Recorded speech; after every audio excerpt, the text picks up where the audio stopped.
Yung verse nga kayo nasa Isaiah 53. Sabi niyo nga po, Isaiah 53. Ayan. Yung Isaiah 53 po kasi, ito yung nag-represent na kung ano po yung ginawa kay Jesus. Ayan. Kaya po ngayon, di ba, na naisip niyo po ba, ano yung ginawa ni Jesus? Bakit kaya tayong mga tao nagsisimba tayo ngayon? Ano yung mga ginawa ni Jesus? Bakit po kaya marami sa atin ngayon ang umaasa pa rin sa Diyos, di ba po? Kaya ngayon po, ito po ang topic natin ngayon. Ito po tinatawag na The Portrait of a Savior. Sabihin niyo nga po, The Portrait of a Savior. Ayan, ibig sabihin po ng portrait, ito po yung imahe or sabi yung ginawa ni Jesus. Ano po bang itsura ni Jesus? Ano po ba ang talagang description kay Jesus? Alam niyo na po ba? Kung hindi pa, sisimulan na po natin. Sabi nga po sa next na verse, sabi po dyan, ang totoo, sinugatan siya dahil sa ating mga pagsuway. Bakit daw po sinugatan si Jesus? Dahil sa ating pagsuway. Pwedeng sabihin ng mga bata dito, ba't naman kami nadamay? O kaya yung mga matatanda, di ba? Paano naman po namin nasabi na nasunugatan si Jesus dahil sa pagsuway namin? Alam niyo po ba na lahat kasi ng tao, sabi doon, ano daw, mapupunta sa kapahamakan. Kung hindi po gagawin ni Jesus ang bagay na ito. Alam niyo po yung sinabing sinugatan, kung hindi daw po nagpapako si Jesus sa cross, mapupunta sa kapahamakan ang mga tao. Kasi lahat tayo, meron tayong kasalanan, di ba po? Sabi yan, binugbog siya dahil sa ating kasamaan. Ano po yung mga kasamaan na yon? Ayun yung mga bagay na meron kang galit sa puso mo, ayun yung mga pagkakataon na yung pagsabi mo masama, alam natin yung kahit yung mga bata, alam nyo, uy, masama yun, huwag mong gagawin yun. Di ba po? Kaya ibig sabihin, kaya kailangan natin si Jesus. Sabi niyan, ang parusang tiniis niya, ang naglagay sa atin sa magandang kalagayan. Alam niyo po, sabi sa Bible, dahil binigay ni Jesus ang buhay niya, ngayon magkakaroon ka na ng maayos na kalagayan. Maayos na ang iyong magiging buhay. Kaya kung sino dito yung laging, parang Semana Santa yung mukha palagi, parang laging bugnot, sabi doon, hindi na ganyan ang ginawa ni Jesus. Nung napako siya sa cross, gusto niya lagi ka nang nakangiti. Gusto niya lagi ka nang masigla, di ba? Yung hindi, naantok na ako, yung preaching. Di ba may mga kayo na, may umipihit na, hindi pa nagsisimula, no? Kaya sabi po dito, di ba? At dahil sa mga sugat niya, ay gumaling tayo. Kaya ngayon po, di ba, ito tuturo ko sa inyo, pero talagang ang sakit ng lalamunan ko. Kasi nung nagpunta kaming Batangas, nag-mission po kami, nag-share kami sa labas, di ba? Tapos, ata ako na bigla dahil yung aircon nasa taas, nakatutok lang ata sa akin. Tapos, nga yung lalamunan ko. Pero ayun, medyo sumasakit siya. Pero syempre, dahil meron tayong Jesus, si Jesus ang magpapagaling sa atin. Sabihin niyo nga po, si Jesus ang magpapagaling sa atin. Ayan. Ibig sabihin, kapag may sakit ka, i-claim ang kagalingan ni Jesus. Kaya po, sa next dyan, the suffering servant, ibig sabihin po sa Tagalog nito, siya daw po yung isang alipin na nagsuffer, naghirap. Alam niyo po si Jesus, nung napunta siya ng lupa, o dito po sa earth, nung pinanganak siya, di ba? Alam natin ang kwento niya, nasaan po siya inilagay?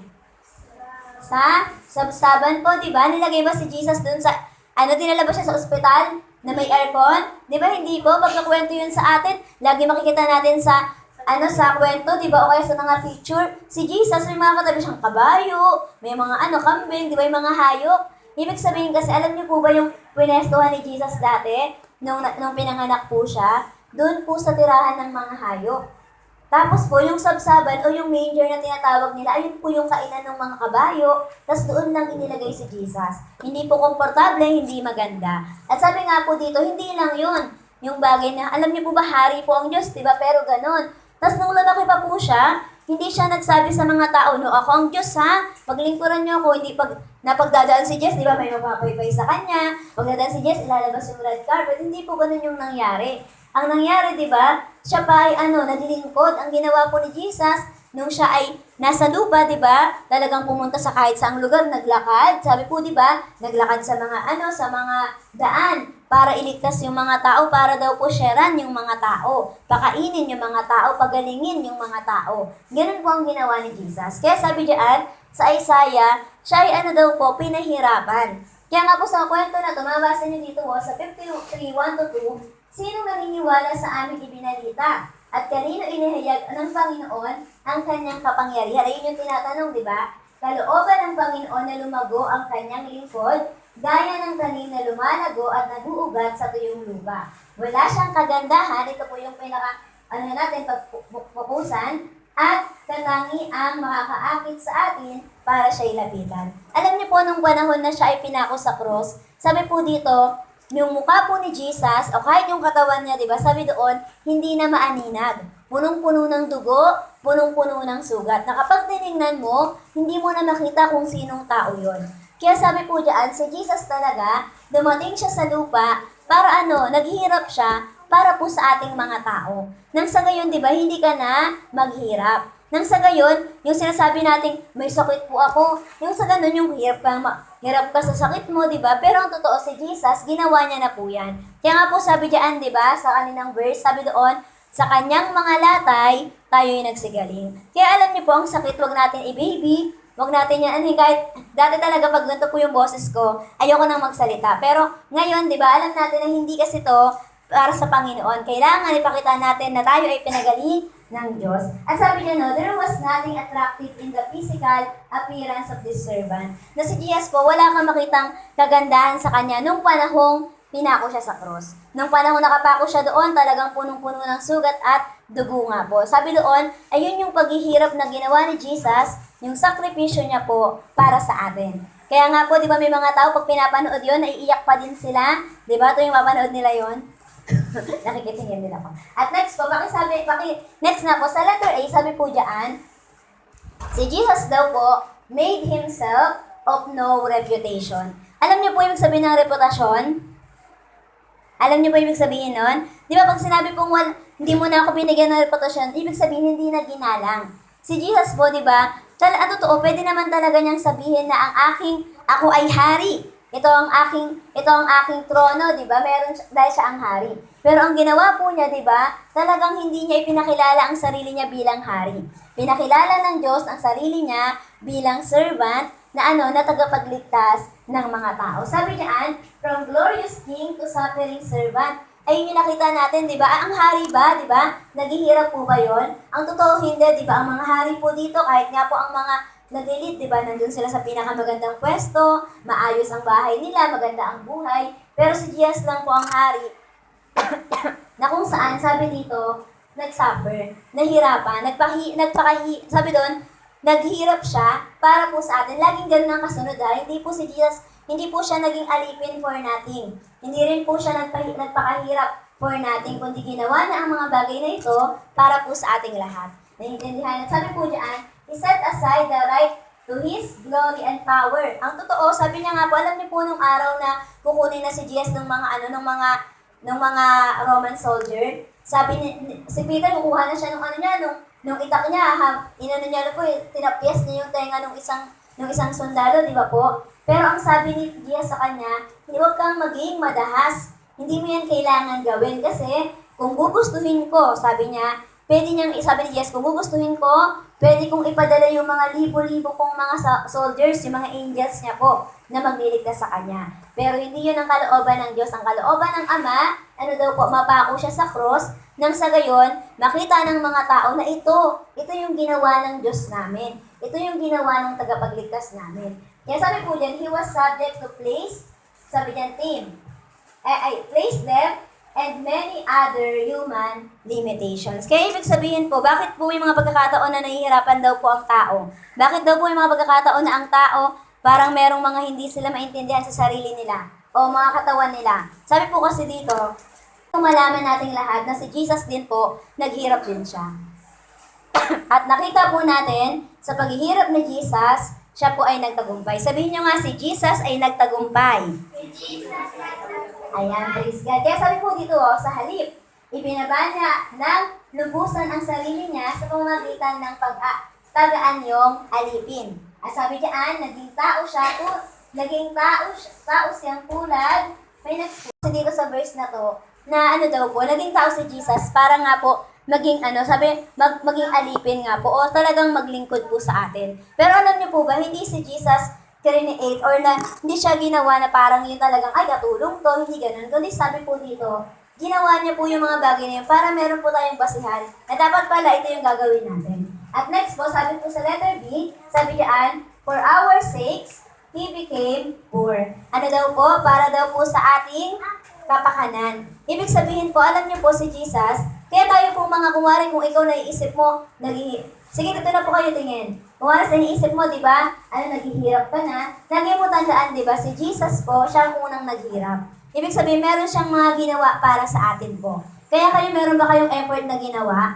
Nagawa niyo rin ba na gumising ng maaga kasi mag-isimba? Nagawa niyo po bang talagang para kay Jesus, mag-effort ako? Kasi si Jesus po, ganun po ang ginawa niya. Sabi po dyan sa 2 Corinthians 8-9, sapagkat alam naman ninyo ang biyayang ipinakita ng ating Panginoong Jesucristo. Ano po? Sabi diyan, biyaya. Kaya nga po, di ba, hanggang ngayon, sabi dito, kahit ang totoo, hindi naman talaga tayo karapat-dapat, ang totoo minsan, may mga mali naman talaga tayo, pero sa biyaya ng Diyos, alam niyo po, nabubuhay pa rin po tayo. Alam niyo po kung masama ang Diyos, kung ikaw yung hindi ka kumikilala sa Diyos, dapat wala ka na ngayon. Pero alam niyo, dahil mabuti po ang Diyos sa pagbiyaya siya, kahit hindi ka pa lumalapit sa Kanya, talagang ang Diyos, inaalala ka pa rin niya.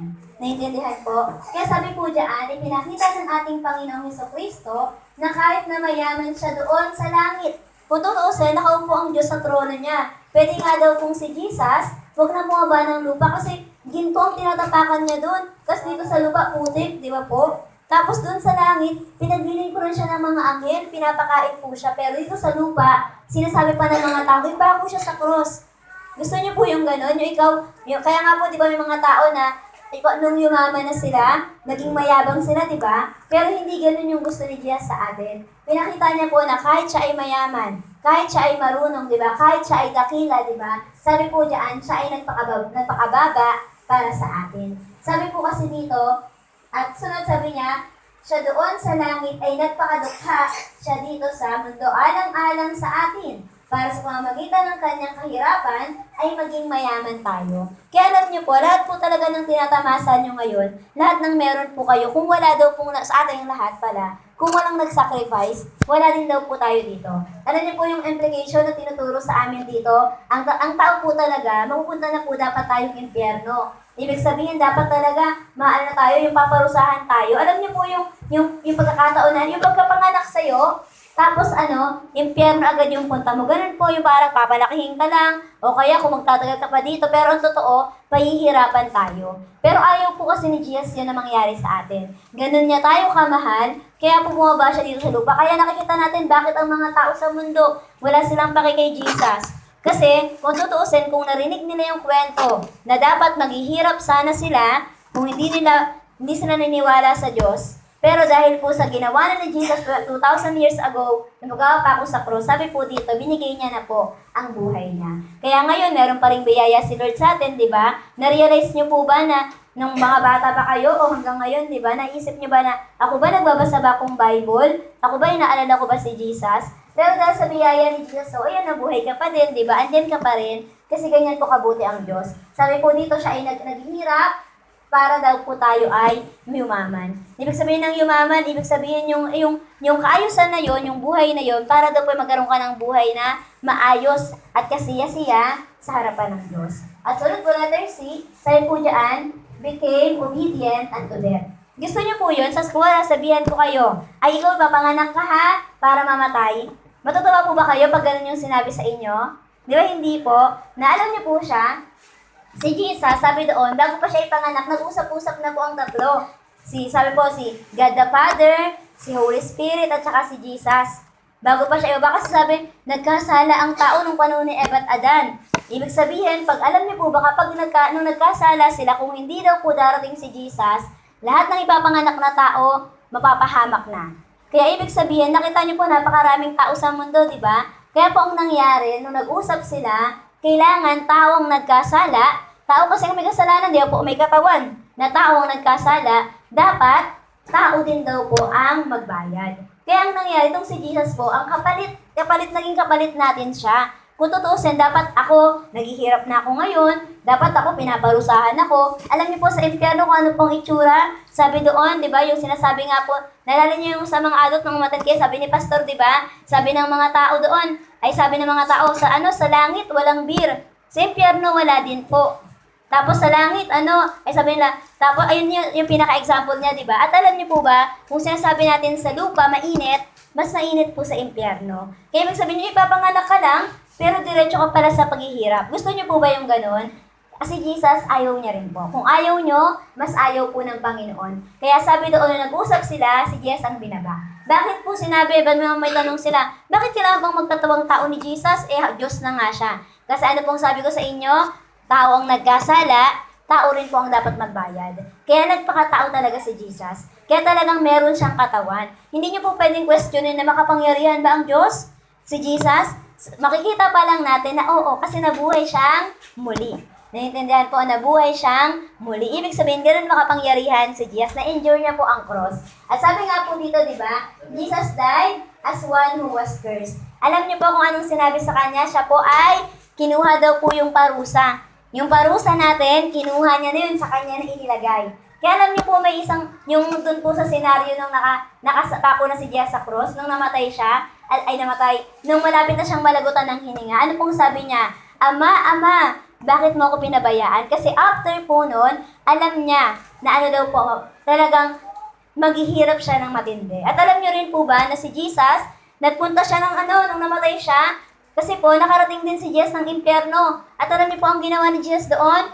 Kinuha yung susi na yon, yung susi ng kamatayan, nang sa gayon, yung mga taong maniniwala kay Jesus, pag ikaw ay namatay, diretso ka ng langit. Kasi tayo po dapat ay nakasangla sa demonyo. Pero dahil tayo tinanggap natin si Jesus, langit po ang bagsak nating lahat. Langit ang punta po natin. Kaya sabi diyan, sa pagiging tao niya, nagpakumbaba siya at naging masunurin sa Diyos. Diyan po hanggang sa kamatayan. Naging sa kamatayan, sa cross. Ganun po, kahit alam niyo po, ganun po si Jesus nagsumunod talaga sa Panginoon, sa Ama, di ba? Na kahit ang hirap nun, di ba po? Sino dito gusto mapahamak?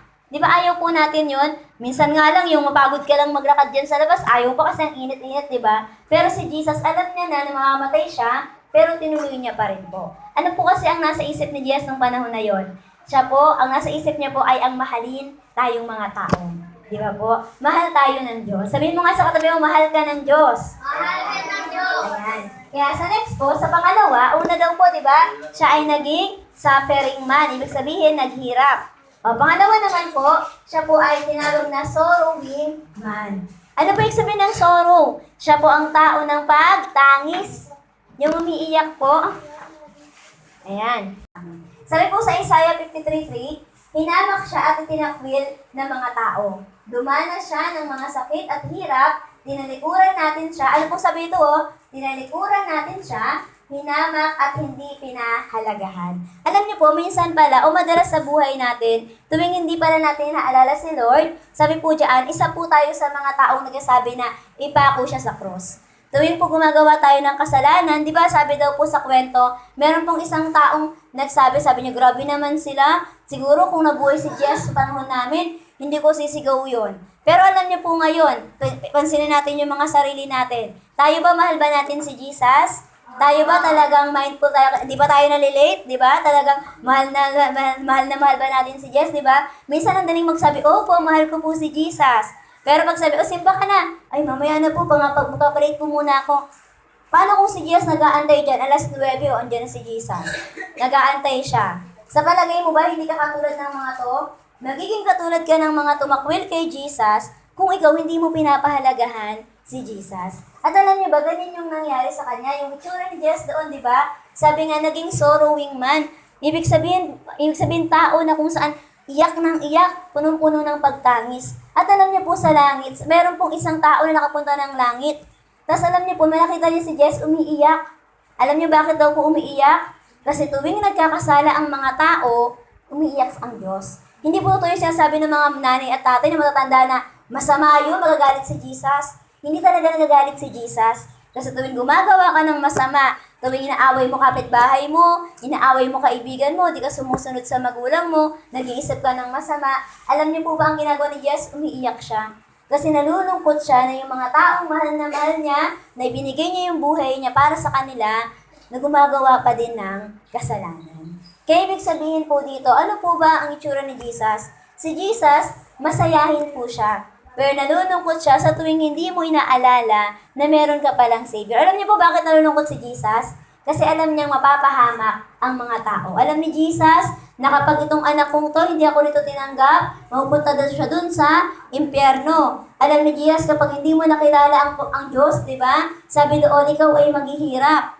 Kaya kung kilala mo si Jesus, binigyan ko talaga ni Lord ng kasaganahan. Sabi nga po dito, this man of sorrows was rejected by many today. Sa panahon po natin, isa po ba kayo doon, yung mag-reject kay Jesus? Alam niyo po, sabi dito na tayo daw po, nire-reject natin si Jesus kapag pala hindi tayo tumatanggap nung pag-aanyaya sa atin. Kaya nga po we thank the Lord kila tatay, di ba, sa mga tao dito, di ba, lahat kayo po dito na kapag sinabi, simba naman po kayo, uma-attend talaga. Kasi ibig sabihin, pinapahalagahan nyo na meron talagang Jesus, di ba? Pero yung mga tao pong nakailan na kami sabi, simba naman po kayo, yung sinasabi, sige po pag may time. Pero totoo, may time naman talaga, di ba po? Nawalan po ba kayo ng oras?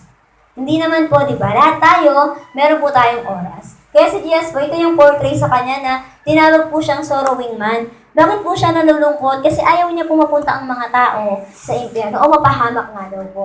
Kaya sa letter A, sabi po dito, ayan, he was, defamed and slandered. Ibig sabihin siya nga daw po ay yung sinasabi nga po, hindi kinilala ng mga tao, pinabayaan, sabi pa doon, hinamak ng mga tao, di ba? Meron doon sa isang senaryo, meron pong isang senaryo doon na yung isang Roman soldier, sabi niya po, sige nga, kung ikaw ang anak ng Diyos mo, baka nga dito, tanggalin mo nga sarili mo dyan sa pagpapakapako sa cross. Alam niyo po, kaya ni Jesus yun gawin. Pero hindi niya po yun ginawa kasi gusto niyang makita na kailangan pagtagumpayan po yun ni Jesus. Kailangan matapos niya po yun. Kasi alam niyo po, pag natapos na kasi yun, after nun, kaayusan ang magiging mangyayari. Kaligtasan ng maraming tao ang magaganap. Kaya po sabi niya, instead of turning people to God by the priests, ano pong ginawa? They claimed allegiance to Rome in order to kill their Messiah. Ano pong sabi ng mga tao? Instead, sabi, pakawalan si Jesus.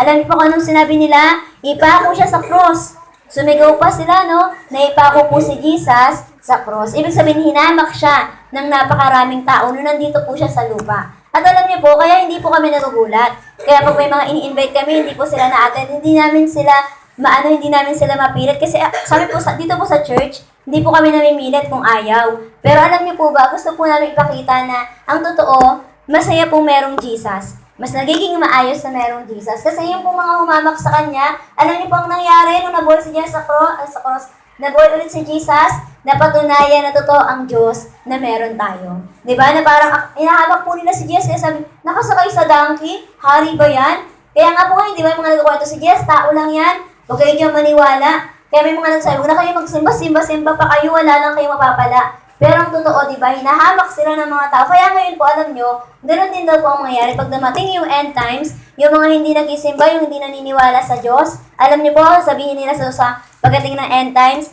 iiyak sila ang tatangis. Sila po ang iiyak ng iiyak kasi wala ng pag-asa. Ngayon po, nabubuhay pa tayo, andyan pa si Jesus, nabubuhay pa tayo, hindi pa dumarating ang Diyos ulit, di ba po? At naniniwala ka sa Panginoon, meron pang pag-asa. Pero sa panahon na dumating na ang Diyos, isa ka ng kaaway ni Jesus. Alam niyo po yung pag dumating si Jesus, sabi daw po, pag dumating si Jesus, baka balat ng mga Kristiyano kasama si Jesus. Tapos lahat po ng mga hindi naniwala ng mga tao pupuksain, papatayin. Kasi masaya ba ang langit kung may mga kontrabida doon? Di ba hindi po? Kaya kailangan lahat ng naniniwala kay Jesus, ayun na yung kasama ni Jesus. Kaya kung ikaw kaya mong magtiis magsimba, di ba? Kaya mong magtiyaga makinig, that means, di ba? Talagang nakikita ni Jesus yung ginagawa mo. Sabi nga po sa John 19:6, nang makita si Jesus ng mga namamahalang pari at ang mga gwardya, sumigaw sila, ipako siya sa krus, ipako siya sa krus. Ayun yung sinisigaw ng mga tao. Ano pong sabi ko sa inyo? Tuwing nagkakasala tayo, para tayong sumisigaw ng ipako siya sa krus. Kaya mula ngayon, di ba, hindi na po natin papahirapan si Jesus kasi tayo ay ganyang niligtas. Siya po ang ating Savior. Sabi po dito, kayo ang kumuha pero sumagot si Pilato, siya po yung parang leader nung time na yon.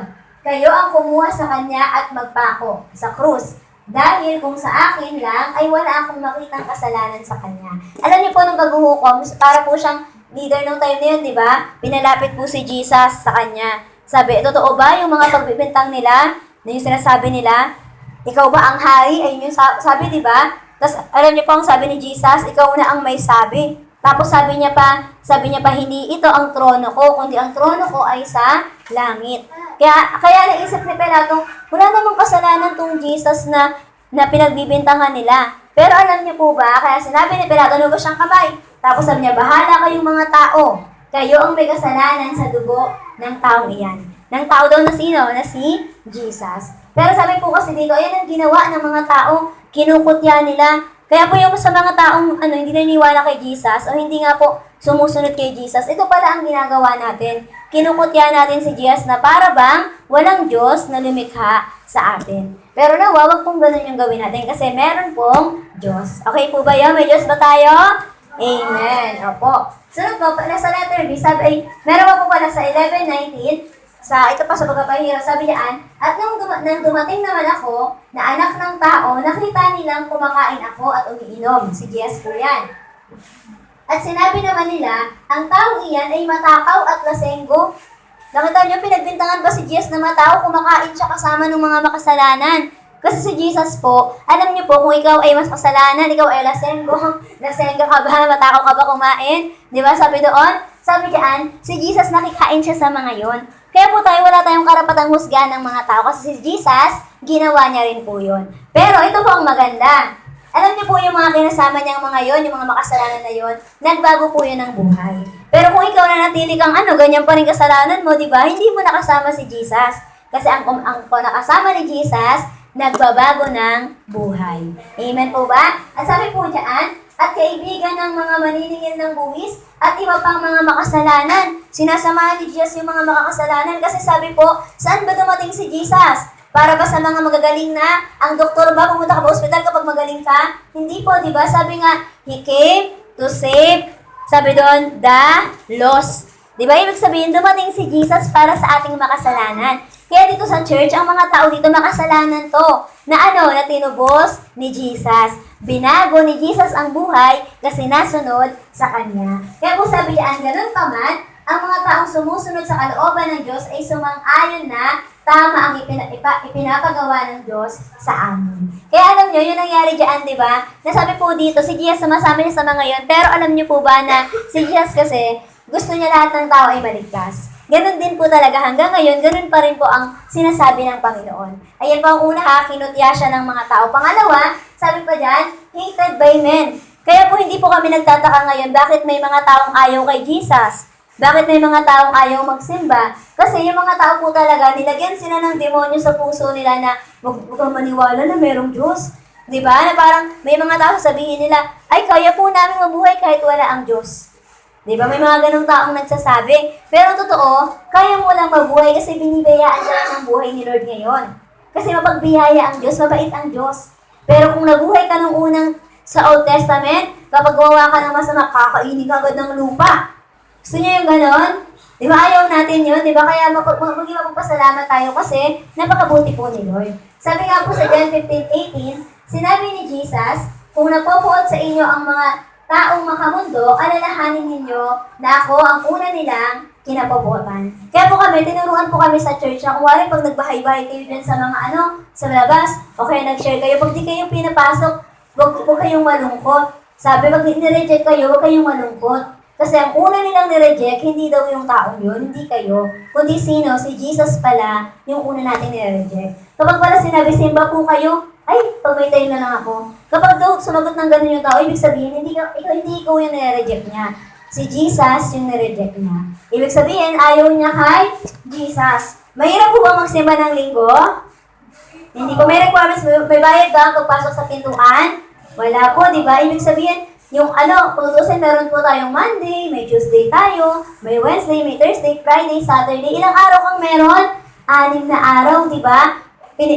Tapos sabi, linggo ka lang i-invite. Isang araw lang po yun sa isang linggo. Na ibig sabihin talaga, kapag in-invite ka, punta ka agad.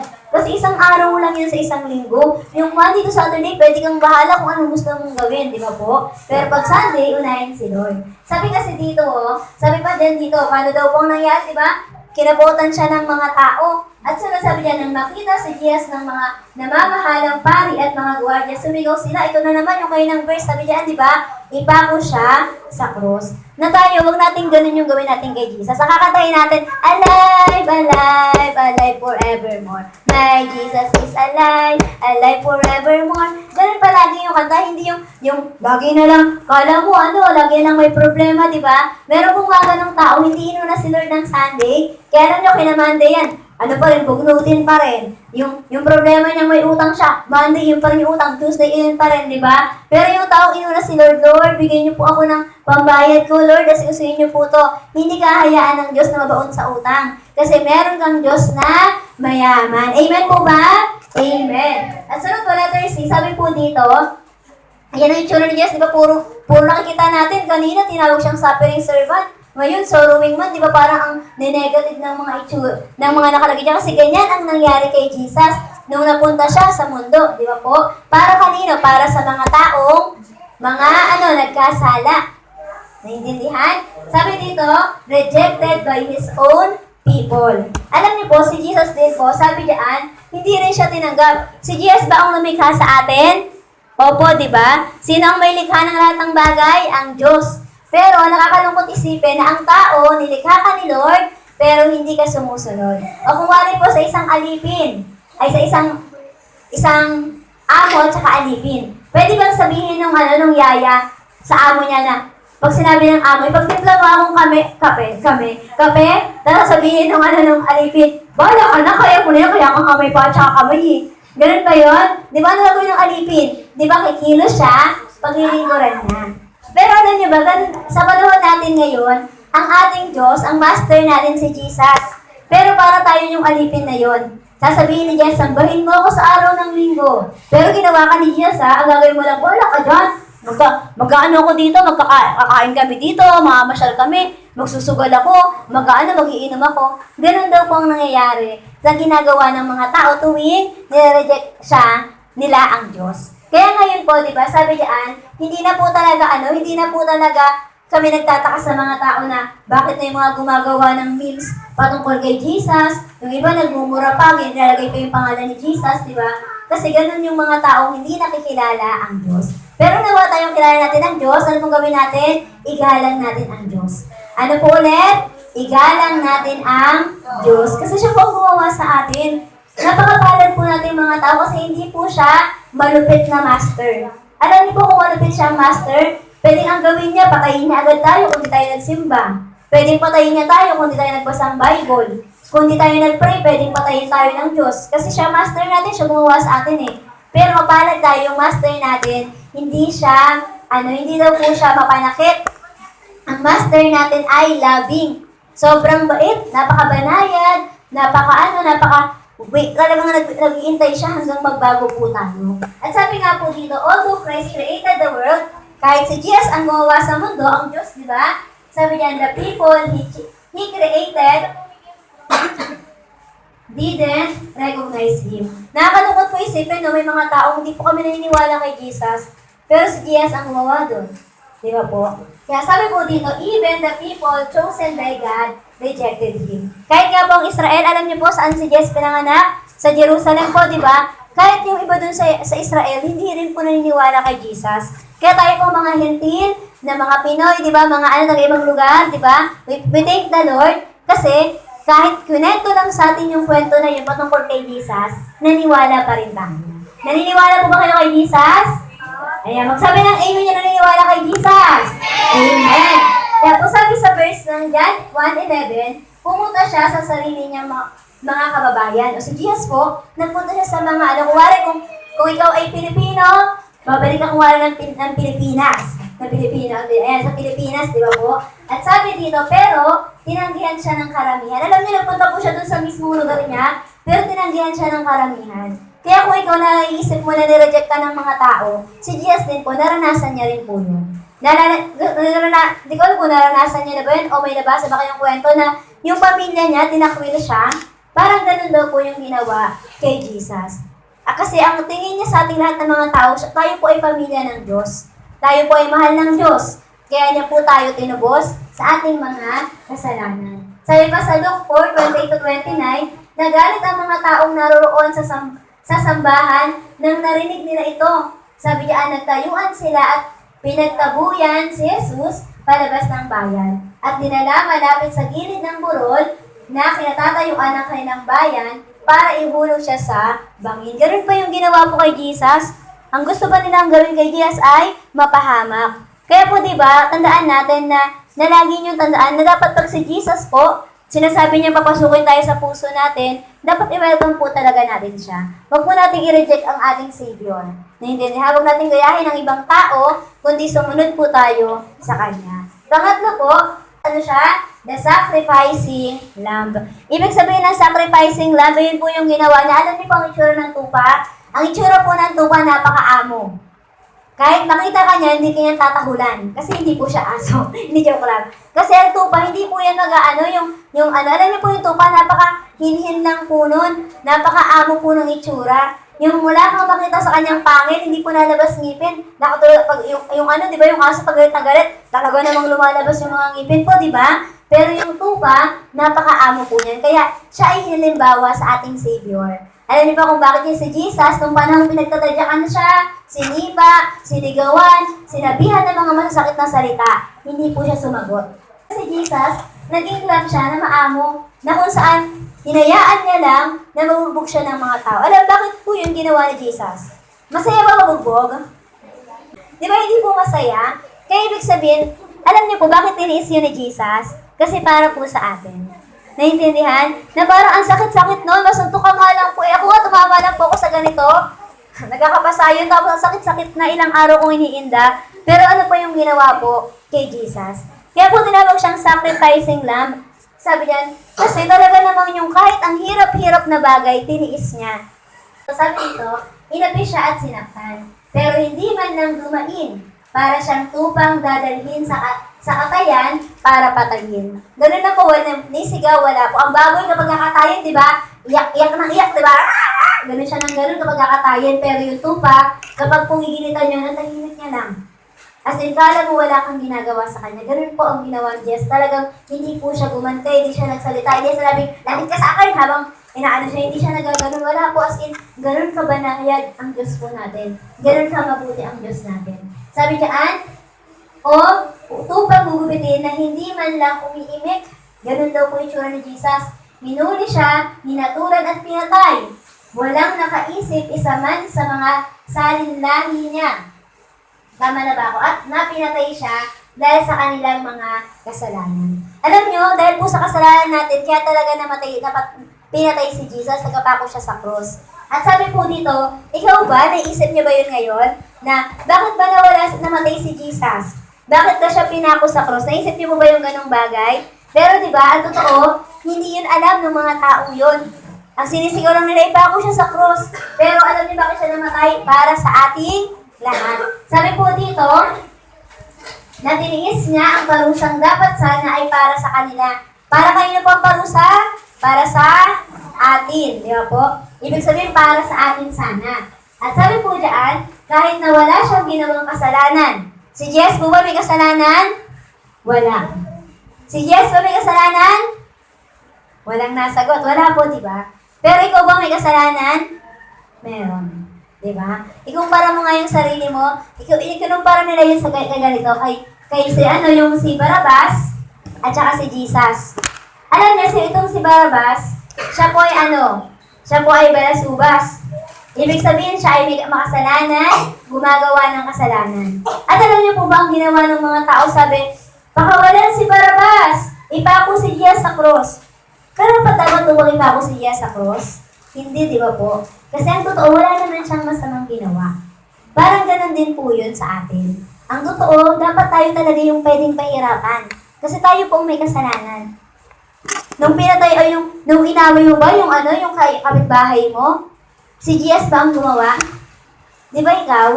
Ibig sabihin, dapat ikaw yung magdusa. Pero sabi po dyan, para sa kanila, para sa ating mga tao, si Jesus ang nagdusa. Sabi pa dyan, at anumang pandaraya. Mandaraya ba si Jesus? Hindi po. Tayo, bata pa lang, natuto ng mandaya. Sabi sa school mga estudyante, may babayaran tayo 10 piso ha. Hindi kayo sa magulang nyo. Pag uwi mo na ba, hihingi mo sa nanay o tatay mo 50 pesos? Ma, may babayaran po kami. Ano pa, 50 pesos, di ba? Ibig sabihin, bata ka pa lang, oh. Alam mo naman, Daya, o, sino dito yung ganon? O, Jasper, bili ka magic sarap. Bili ka ng 20. Di na binalik yung sukle. Kaya sabi niya, 20 po yung isang magic sarap. Di ba? Pero 5 piso lang yun. Ibig sabihin, bata pa lang tayo, alam na nating mandaya, di ba? At kahit nga habang tumatanda tayo, nagbayad kung wala yung kapitbahay. Ibayad mo to ha, 200, pakibigay. Pero 150 na utang niya. O, 200 to kasi pinautang ako niyan eh.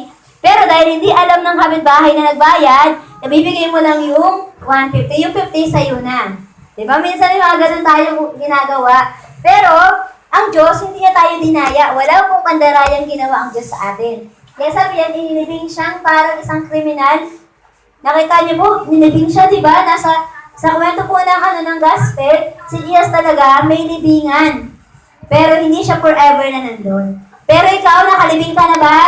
Hindi pa, di ba? Buhay ka pa ngayon, alive and kicking ka pa. Kaya ibig sabihin, kailangan magsaya ka, di ba? Kaya mo pang mabuhay. At ngayon, na narinig mo to, alisin na natin yung mga ginagawa nating mga masasama. At sabi po dito, inilibing siya kasama ng mga mayayaman. Na ibig sabihin, lahat ng tao, kasama ni Jesus. Naiintindihan natin? Kaya po alam niyo po, sabi diyan, naging sacrificing love siya. Kasi sabi diyan, pero kalooban ng Panginoon, nasaktan siya at pahirapan. Ano daw po, kalooban ng Panginoon, nasaktan siya at pahirapan. Alam niyo po sa inyo, wala po sa ating prophecy. Na ikaw, Tito Tatay Danny, pag pinanganak ka, mamamatay ka agad. Papahirapan ka. Di ba wala naman pong ganung prophecy sa atin? Ano bang sabi? Sa ating mga tao, bakit tayo nabubuhay? Kasi merong Jesus. Di ba? Na namatay at nabuhay muli. Pero siya po, ang prophecy sa kanya, pahihirapan lang siya. Kahit na ginawa siyang handog ng Panginoon para mabayaran ang kasalanan ng mga tao, nakikita niya ang kanyang mga lahi at tatanggap siya ng mahabang buhay. Sabi po dito, at sa pamamagitan niya ay matutupad ang kalooban ng Panginoon. Doon po ang matutupad sa atin. Sa pamamagitan daw ni Jesus, magkakaroon ka ng mahabang buhay. Sa pamamagitan ni Jesus, matutupad ang kalooban ng Panginoon sa iyo. Na ibig sabihin, ang kalooban po kasi ng Panginoon, sabi po talaga sa Bible, ay magkaroon ka ng buhay na walang hanggan, buhay na masagana, buhay na kasiyasiya sa Panginoon. At sabi po dito, kapag nakita niya ang bunga ng kanyang paghihirap, matutuwa siya. Ayan po yung sinasabi na si Jesus, ang totoo, ayaw niya po yun, ayaw niya mapako sa cross. Ayaw niya po talagang mamatay sana o mahirapan. Pero alam niyo po, ginawa niya yun, sumunod siya, kasi pagkatapos daw po yan, sabi, yung mga paghihirap niya na makikita niya, pag natapos niya yun, matutuwa siya. Kasi ano pong kapalit? Lahat tayong mga tao, makakasama natin siya sa langit.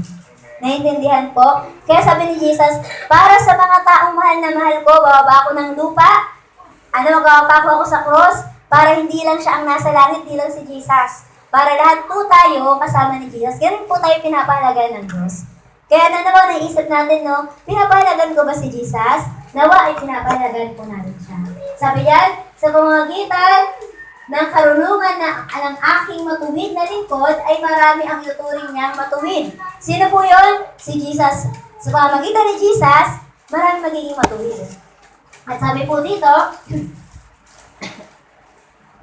magdurusa siya para sa kanilang mga kasalanan. Dahil dito, paparangalan ko siya katulad ng mga taong tanyag at makapangyarihan dahil ibinigay niya ang buhay niya. Ibinilang siya na isa sa mga makasalanan, nagdusa siya para sa maraming makasalanan, at hiniling pa niya sa Diyos na sila'y patawarin. Di ba napakalabing po ng Panginoon natin? Sabi po ng mga tao sa time ng ipinako si Jesus sa cross, sabi ng mga tao, di ba, ipako siya sa cross, tapos nagtatawanan sila. Kayo ba, ano kaya mararamdaman nyo kung kayo yung pinako doon, tapos nagtatawanan kayo ng mga tao? Di ba ang sakit-sakit po nun? Tapos alam niyo ba kung sinabi pa ni Jesus, habang sinasabi ng mga tao nagtatawanan sila, kasi hindi nila alam, Savior pala nila yung nandoon. Napakabuting tao pala nandoon. Alam niyo po kung ano pang sinabi ni Jesus? Ang sabi niya pa, Ama, patawarin niyo po sila, kasi hindi po nila alam yung ginagawa nila. Di ba po? Kaya tayo parang kung isipin natin na, grabe, napaka-gracious pala ni Lord sa akin. Napakalabing naman ni Lord sa akin. Tapos yung simpleng bagay na inutos ni Lord, hindi ko magawa. Pero sabi diyan, pero siya ginawa niya yung napakahirap na bagay. Kaya sa letter A, sabi po dito, offered himself for the sins of all people. Ano daw po? Para sa kasalanan ng lahat. Po diyan, alam niyo po ba na sinacrifice yung sarili niya, hindi lang po para sa ilan. Hindi lang po para sa mga tao sa church, hindi po sinacrifice ni Jesus para sa amin lang, kundi sinacrifice ni Jesus ang buhay niya para sa ating lahat. Kaya po nung nagpunta ang mga tao sa tahanan nyo, ini-invite kayo, di ba, sinasharean kayo ng Word of God, kasi ganun po nila nalaman na ganito kamahal ni Jesus, kaya share ko to sa mga tao. Kaya sa mga bahay nyo ba, pag nauwi ba tayo, naisip nyo ba na itong asawa ko ba, ligtas na ba to? Ito bang anak kong to, ligtas na ba sila? Ito bang kapatid ko, ligtas na ba sila? Ito bang mga kasama ko sa bahay, ligtas na ba sila? Na sinasabi kasi dito, si Jesus, hindi niya lang po inoffer yung sarili niya para sa akin, kundi sabi doon, para sa lahat. Kaya nga po, di ba, tandaan natin na, sabi diyan, Christ would be led slaughter like a lamb. Para siyang ano daw, kakatayin na tupa. Sabi diyan, to pay the penalty for sin, a life had to be given. Kailangan niya ibigay yung buhay niya po para sa atin. Sabi nga po sa John 1:29, kinabukasan, nakita ni Juan si Jesus na mapalapit sa kanya. Sinabi niya sa mga tao, narito ang tupa ng Diyos na inihandog upang mag-alis ng kasalanan ng mga tao sa mundo. Yung kinakanta ng Katoliko, di ba? Kordero ng Diyos na nag-aalis ng kasalanan ng tao, di ba? Na ibig sabihin po dito, na yung si Jesus po, ginawa niya po yun, yung sarili niya, na parang tupa. Alam niyo po, nung unang panahon, sa Old Testament, o sa Bible po kung nagbabasa po kayo ng Bible, alam niyo po ba, bago lumapit ang mga tao, bago po sila makapagsimba, alam niyo po, kailangan pa nila may dalang tupa. Alam niyo po bakit? Kasi kailangan meron munang dumanak na dugo ng tupa o ng hayop para po makapasok sila sa templo. Pero ngayon po sa church natin, bubuksan mo lang yung pinto, di ba? Pwede ka nang umasok. Naintindihan? Ibig sabihin, nung unang panahon po, ganun kahirap, na parang kailangan lahat tayo dito, o lahat kayo, dapat may sacrifice kayong dala, ha? Magugulat tayo, hawak ni Tatay Dani yung manok niya, ay may manok ko siya, hawak ni Tatay yung, kung meron siya yung, kambing, di ba? O kaya, ibon, di ba? Lahat tayo may mga hawak niya na sacrifice. Pero ngayon, ang gagawin mo lang, liligo ka na lang, pupunta ka ng church, di ba? Bubuksan mo lang yan, makakapasok ka na. Saan? Sa trono ng Diyos. Ibig sabihin, makakalapit na tayo kay Lord. Dahil po sa ginawa ni Jesus. Alam niyo po, hindi niyo na kailangan kumatok pa sa pare. Kailangan ko po yung tulong niyo, pare, patawarin. Tawagin niyo po si Jesus para patawarin po ako, hindi na po. Nung time na tinanggap mo si Jesus, pag nagkasala ka, di ba, o nung nagkasala ka, humingi ka ng tawad sa Kanya, ikaw ay pinatawad na dahil kay Jesus. Ito po yung sinasabi niya. At sa pangalawa, sabi po dito, bore our sins to make us acceptable to God. Alam niyo po, meron kaming skit, yung ginagawa po namin, yung parang, ang tawag doon, yung parang video.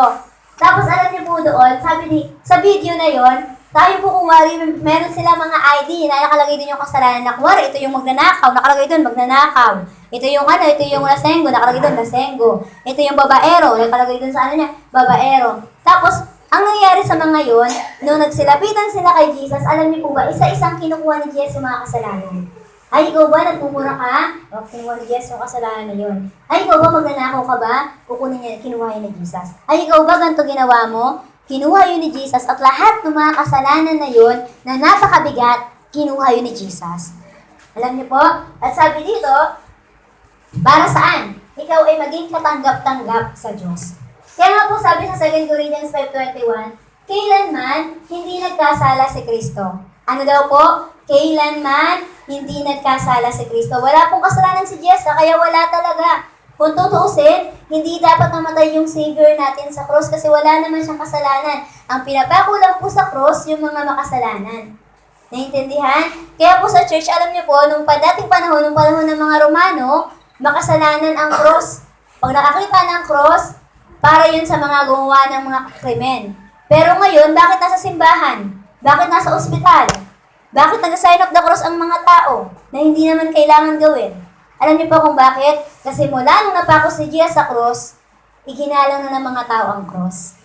Ibig sabihin na nalaman nila na ang cross, ito yung itsura Ito ang senaryo na kung saan naligtas ang tao sa kapahamakan. At sabi po dito, meron pa kasunod. Itinuring siyang makasalanan para sa pamamagitan niya, may turing tayong matuwid ng Diyos. Kaya po huwag tayo mahihiya. Huwag po tayo magsasabi na, baka hindi po ako pwede sa church nyo, kasi po makasalanan ako. Di ba? May mga ganun ba kayong tao? Alam niyo po, may mga ibang uri ng tao. Bakit po hirap silang lumapit sa Diyos? Kasi iniisip nila, kasi pala mura kasi ako eh.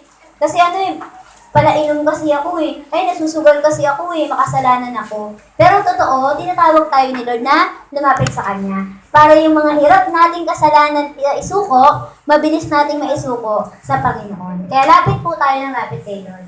At sunod pang letter C, died for man's sin. Ito na po yung last. Sabi po dyan, hindi ba yan nasasabihin ko, pero last yan sa portrait ni Jess. Sabi po dito, di ba, namatay siya para sa kasalanan nating lahat. Kaya kahit ikaw, bata ka pa lang, di ba, iniisip mo wala kang kasalanan, ang totoo meron na.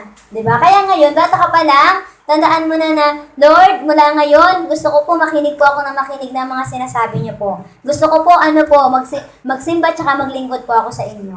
Kaya sabi nga po dito, sapagkat si Kristo ay pinatay kahit wala siyang nagawang masama. At minsan lang siya namatay para mapatawad ang mga kasalanan natin. Siya na walang kasalanan ay pinatay alang-alang sa atin na mga makasalanan. Para madala niya tayo sa Diyos. Pinatay siya sa laman pero binuhay siya sa spirito. Ang pinatay lang po sa kanya yung katawan. Kaya po tayong lahat ng mga tao, alam niyo po, mamamatay talaga tayo. Tanggapin man natin o hindi, mamamatay po tayo. Parang meron po dito takot pong mamatay. Di ba? Meron po sa amin, may kakilala kami. Nung hindi po ako nakakilala kay Jesus, takot din po akong mamatay. Pero nung nakilala ko na si Jess, naisip kong, after pala ng katawan na to, may buhay pala. Mas na-excite na po ako. Mas na-excite na ako na kung mamatay man ako, edi okay lang. Kung mabuhay ako, edi okay pa din. Magpapatuloy pa rin akong maniwala kay Jesus. Kaya dapat ganun pa rin tayo, di ba? Na kung saan pag namatay tayo, ang tanong nga po, di ba? Sabi, yung kay Gary B pa, anong sabi, ano ba testimony niya, di ba? Na kapag ba na kapatid, sabi sa kanya, di ba si Gary B, sumikat na po yun, di ba, nakilala. Sabi diyan, kapag ba namatay ka ngayon, alam mo ba kung saan ka pupunta? Doon daw po nagbago ng isip si Gary B. Doon niya naalala na meron pala akong Savior. Oo nga no, pag namatay ba ako, saan ba ako pupunta? Di ba po, parang isipin nyo, yung parang lagi nyo pong inaalala, Lord, ang hirap-hirap naman mabuhay sa mundo, walang pagkain, walang ganito, wala pa kaming tubig, walang ganito, walang ganyan. Pero alam niyo po ba, pag namatay ka ngayon, sa palagay mo ba yung mga paghihirap mong yan, mawawala? Di ba hindi naman po? Alam niyo, kapag namatay ka ngayon na wala kang Jesus, yung paghihirap mo ngayon, mas tudoble. Kasi sa impyerno po, ito-torment ka, pahihirapan ka po doon. Kaya ngayon, ginawa ni Jesus, binigay niya po ang buhay niya para sa atin. Para hindi ka na maghirap pag namatay man po tayo. At sabi po, at habang naubuhay ka pa rin, pwede ka pa rin hindi maghirap. Sunod po, pakinig, sabi diyan, we are counted righteous by the Messiah's great work. Sabi niyo, great work on the cross. Sabi niyo nga po, righteous. Righteous. Anong Tagalog ng righteous? Matuwid. Ang totoo, di ba, wala talaga sa ating lahat dito na matuwid, di ba po? Kahit po ako, hindi po ako matuwid. Pero sabi, dahil kay Jesus, tayo ay naging matuwid. Dahil kay Jesus, tinawag tayo matuwid. When we claim Christ as the Savior and Lord, our life of sin is stripped away. Lahat po ng mga kasalanan, katulungan ng mga bata na si Kristo ay bato, pinapagulong ang problema ko. Ibig sabihin po niyan, kasi lahat ng problema mo, lahat ng kasalanan sa iyo, sa buhay mo, sabi doon, inalis na yon ng Panginoon. Yung mga kasalanan na dati kang nasinggero dati kang asugarula, dati kang gantuwa, pwede mong sabihin, dati lang po yun. Kasi ngayon, ako ay kay Jesus na. Kaya po alam niyo po, yung mga taong gusto magbago ng buhay, kung wala talaga silang Jesus, mahihirapan sila kasi yung demonyo, lagi pa rin silang aalukin. Sige, magkasala ka. Sige, gawin mo yung mga ganyan. Pero pag may Jesus ka na, iingatan ka po ni Jesus. O, sunod po, pakinext. Sabi diyan, ito na po si Jesus. Kanina, si Jesus bilang tao. Ano po ulit? Yung portrait ng Savior bilang tao, siya daw po ay servant, alipin, hindi po hari. Doon, dumating na ng lupa. Si Jesus, sabi diyan, sorrowing man. Si Jesus, siya ay sacrificing lamb. Pero sino naman si Christ? Sino naman ang Messiah? Sino naman ang hari, di ba? Si Jesus Christ. Talaga. Sabi dito, he is sinless. Si Jesus ay walang kasalanan, walang bahid ng kasalanan. Matuwid, sabi doon, puno ng karangalan, at sabi malinis. Kaya po sabi sa 2 Corinthians 5:21, kailanman hindi nagkasala si Kristo. Ngunit alang-alang sa atin, itinuring siya na makasalanan. Para sa pamamagitan niya, may ituring tayong matuwid. Kaya nga po ikaw, kapag may Jesus ka na, ikaw ay matuwid na. Si Jesus, ginagawa ka niyang matuwid. Okay po? Hindi sa sarili natin ha, sa tulong ni Jesus. Okay po yun? O pangalawa, sabi niya, he is guileless. Peter 1:22, dahil sumunod na kayo sa katotohanan, malinis na kayo sa mga kasalanan ninyo. At ngayon ay nagkaroon na kayo ng tapat na pagmamahal sa mga kapatid niyo kay Kristo.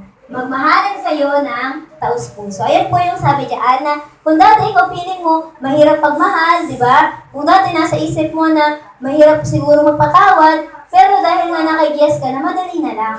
Di ba? Madali na lang. Yung katabi mo, hindi mo naman yan kapatid, pero bibigyan ko siya. Itong katabi ko, hindi ko naman siya kapatid, pero hingitian ko. Kasi ganun daw po ang nangyayari kapag nga naka-guess tayo. Lahat ang daling mahalin, lahat ang daling pakisamahan. Sunod po, pangatlo, sabi diyan, he is righteous. Siya po ay matuwid. Sabi sa Hebrews 1:8-9. Ngunit ito naman ang sinabi ko ng Diyos tungkol sa kanyang anak. O Diyos, ang kaharian mo ay magpakailanman at ang paghahari mo ay makatuwiran. Kailan daw, ano daw pang kaharian ng Diyos? Magpakailanman. Ngayon pa lang, naghahari na po ang Diyos sa langit. At pwede po siyang maghari sa mga puso natin. Sabi yan, kinalugdan mo ang mga gumagawa ng matuwid at kinamuhian mo ang gumagawa ng masama. O sa panahon ngayon, hindi natutuwa talaga si Lord kapag nagkakasala po tayo. Kaya pinili ka ng Diyos, tandaan mo yon, na iyong Diyos at binigyan ng kagalakang higit sa ibinigay niya sa mga kasama niya. Kaya ganun po ang ginagawa ni Jesus, di ba? Na kung wari kapag may Jesus ka na, kung siya wala siyang Jesus, ikaw may Jesus ka na, mas nagiging masaya ka na. Dahil may Jesus ka na, mas nagiging maayos ka na. Pang-apat po, siya ay faithful. Ayan, di ba po? Ano po ito pang testing? Marami pong tao, hindi na nagiging tapat. Di ba po? Kahit nga po minsan, pag bibili ako sa tindahan, hindi ko tatanungin magkano yung presyo. Magugulat ka na lang magkano lang sinukli sa'yo. Kasi di ba, talagang iba na talaga ngayon, may mga tao hindi talaga tapat. Kaya ngayon, alam niyo ba, ang Diyos po natin tapat siya. Itong tapat na to, sinasabi dito, ito ang dahilan kung bakit kinakailangang magkatawang tao ni Jesus upang maging katulad siya ng mga kapatid niya sa lahat ng bagay. Ano daw po? Maging katulad tayo sa lahat ng bagay.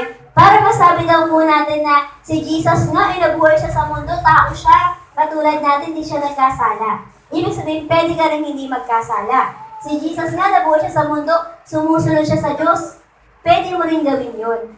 Ibig sabihin, siya ang ating pattern. Sabi niya sa ganoon, siya ay magiging punong pari nila at maawain at tapat. Sabi niya, na makapag-aadog sa Diyos para sa kapatawaran ng mga kasalanan natin. Na ibig sabihin po, tapat si Lord po sa ating lahat. Alam niyo po ba, kung ikaw minsan hindi ka tapat, kaya nga po may awarding tayo. Pwede kasi pwedeng ngayong Sunday, pwedeng magsimba ka. Pwedeng next week, pwedeng piliin mong wag. Pero ang tapat na tao, alam niyo po ang gagawin? Ngayong Sunday, mag-isimba siya. Sa usunod Sunday, sisimba ulit siya. Sa pangatlong Sunday, sisimba ulit hanggang matapos niya kasi ganun niya gustong maging tapat kay Lord. Naintindihan niyo po? Alam niyo po ngayon po tandaan natin ang usapan natin ha. Habang nagsisimba po tayo, lahat tayo, binabago tayo ng Diyos. Okay po ba yun? Di ba? Kapag kayo naisip mo, may kasalanan po kasi ako magsimba ka lang na magsimba kasi binabago tayo ng Diyos. At sunod po, siya ay meek. Ano po yung meek? Siya po ay maamo. Hindi po si Jesus nagdadabog o nagwawala. Si Jesus, napaka-hinahon niya po at siya po ay maamo. Sabi diyan, sundin ninyo ang mga utos ko at matututo kayo sa akin. Dahil mabait ako at mababang loob, sabi diyan, makakapagpahinga kayo. Na sinasabi po dito, di ba, nasundin daw po natin siya. Alam niyo po, kapag ginaya po natin si Jesus, yung lahat ng mga pangit nating ugali, umaayos na po. Okay po? Kaya po lahat tayo, binabago tayo ng Panginoon. At sabi po diyan, siya din po ay may magpakumbabang loob. Sabi po siya ay humble, di po mayabang ang ating Diyos. Kasi kung mayabang lang si Jesus, makikita po natin yung una pa lang. Di sana po siya nagpapako sa cross. mayabang po si Jesus, sana tayo mga tao wala na siyang paki sa atin. Kasi tayo minsan wala naman tayong paki sa Diyos, di ba po? Pero hindi po mayabang ang Diyos sa pagpakumbaba siya. Kaya po sabi diyan, pagkatapos, sa John 13:5, pagkatapos, nagbuhos siya ng tubig sa isang planggana. At sinimulang hugasan ang mga paa ng mga tagasunod niya at pinunasan ang mga ito. Ay, yung mga paa nila, di ba pinunasan po yun ni Jesus? Di ba, tandaan niyo po, ganun po nga po pakumbaba si Jesus, kaya niyo pong maglingkod sa mga tao. Kaya niyo po ba yun? Kaya niyo bang sumunod? Pag inutusan pa kayo, kaya niyo bang sumunod? Si Jesus po, ginawa niya po yun. Sunod, perfect. Meron ba dito perfect? Wala, di ba? Pero merong feeling, di ba? May mga ganun, yung nakakita lang ng tao, ay, sumunod ko, ganda-ganda pa naman. Ay, ganito. Di ba, minsan ganun po tayo. Yung parang, feeling mo ang perfect mo, feeling mo ang taas mo na, pero si Jesus, siya naman talaga, mataas talaga ang Diyos. Si Lord talaga, meron siyang karapatang magsabing ako, ang pinakamataas sa inyong lahat. Pero humble po siya, kahit perfect po siya. Sabi diyan, ginawa ng Diyos ang lahat ng bagay, at ginawa niya ito para sa sarili niya, kaya marapat lang na pumayag siyang maghirap si Jesus para lubos na magampanan ni Jesus ang nararapat bilang pinagmumulan ng kaligtasan. Sino po ang pinagmulan ng kaligtasan natin? Si Jesus. Sa ganoon, maraming mga tao ang magiging kanyang mga tagasunod. Na ibig sabihin, maraming mga tao susunod tuloy sa kanya. Kasi po, siya ginawa niya. Alam niyo po, ang sabi niya dito, natandaan niyo, gawin niyo rin yun. Or sabi doon, ginawa yun ni Jesus para tayo, gawin din natin yun. Yung mga kaninang ni Jesus, mga attitude niya, gayahin daw po natin yun. Gawin po natin yun. Okay po ba yun sa inyo? Ayan, at sunod po, sabi po dito, this is the real portrait of Christ. Ito po ang katotohanan, ay yung mga binanggit ko ayun po talaga si Jesus. Pero yung tatlong nauna, ayun yung ginawa ni Jesus para sa ating mga tao. At sabi niya, that was numbered with the transgressors. Ano daw po? Binigyan ng mga kasalanan, pinahirapan. Di ba po ganun yung ginawa kay Jesus? For the sins of many, kinuha ang mga kasalanan natin, sabi niya, to save mankind from the power or presence of sins. Alam niyo po, ang ginawa talaga ni Jesus, bakit po ba siya naghirap? Kasi alam niyo po, ang kasalanan, pwede kanyang alipinin. Ano po ulit? Ang kasalanan, pwede kanyang alipinin. Ano po yung sabihin ng alipinin? Pwedeng gusto mo naman talagang magbago ng buhay. Pwede ang totoo, ayaw mo naman maging magagalitin. Pero lagi kang inaaway ng kapitbahay o ng kapatid mo. Ang totoo, ayaw mo naman talagang mag-inom. Pero lagi may nag-aaya sa iyo ng uminom. Diba? Kaya ibig sabihin, pag sinabing alipin, hindi mo maiwasan. Diba? Gusto mo naman talaga sanang huwag nang maggumawa ng masama, pero ginagawa mo pa rin. Naiintindihan ko? Kaya ngayon, tandaan natin, last na po tayo ng picture, nalataan natin itong si Jesus, na bago po siya sa cross, para po sa ating lahat.